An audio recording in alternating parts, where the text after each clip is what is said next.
বিকল আইজিএম হাসপাতালের লিফট পরিষেবা, চরম নাজেহাল অবস্থা রোগী সহ আত্মীয় পরিজনদের। দ্রুত লিফট ছাড়ার দাবি রোগী সহ সাধারণ মানুষের। বিস্তারিত দেখুন এই রিপোর্টে।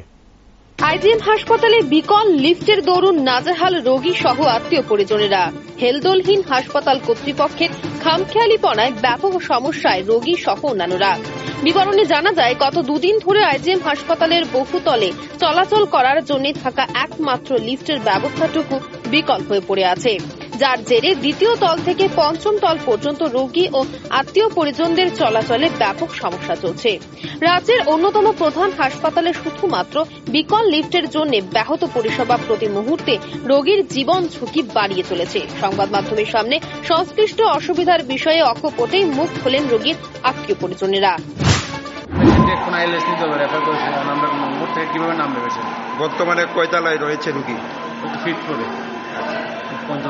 এখন তো দুটা লিফট বন্ধ, তো কিভাবে আপনারা রোগীরা বুঝতে পারছি?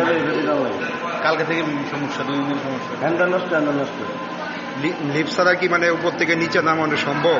না, সম্ভব না। আমরা উঠতে হয় না, পেশেন্ট তো আরো পেশেন্টের ডায়ালিসিস পেশেন্ট। কি বলবেন এইরকম পরিষেবা যে মানে আইজিএম হাসপাতাল ভালো, নিশ্চয় ভালো। এখন অব্দি ঠিক করার কোনো উদ্যোগ নেওয়া হয়েছে কি? সিকিউরিটি থেকে তো এমন কিছু জানতে পারছি না। ওনার কাছ থেকে মানে কি জানতে পারছেন? কনফার্ম কোনো খবর নেই যে সিকিউরিটি হবে কি ঠিক হবে। দুটা লিফটই বন্ধ।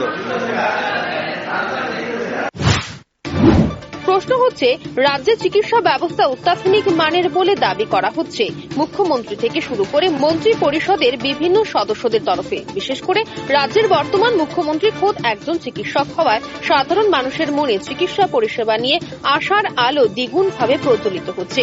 সেই জায়গায় দাঁড়িয়ে সম্প্রতি আইজিএম হাসপাতালের পরিদর্শনকালে কেন মুখ্যমন্ত্রীর নজরে এই বিষয়গুলো ধরা পড়েনি তা নিয়ে উঠছে হাজারো প্রশ্ন। অন্যতম বিশেষ এই হাসপাতালটিতে পরিষেবার এই বেহাল দশায় মুখ্যমন্ত্রীর তত্ত্বাবধানে নিয়েও গুঞ্জন বাড়ছে জনমনে। হাসপাতালে থাকা রোগী সহ আত্মীয় পরিজনদের একটাই দাবি, অতি সত্বর লিফটের বিকলতা কাটিয়ে তোলা হোক। তা না হলে ওপর তলা থেকে রোগীদের হাল দিন দিন যে ভয়াবহ রূপ নেবে তা বলা হয়তো ভুল হবে না কোনো দিক থেকেই। Bureau report, rising Tripura.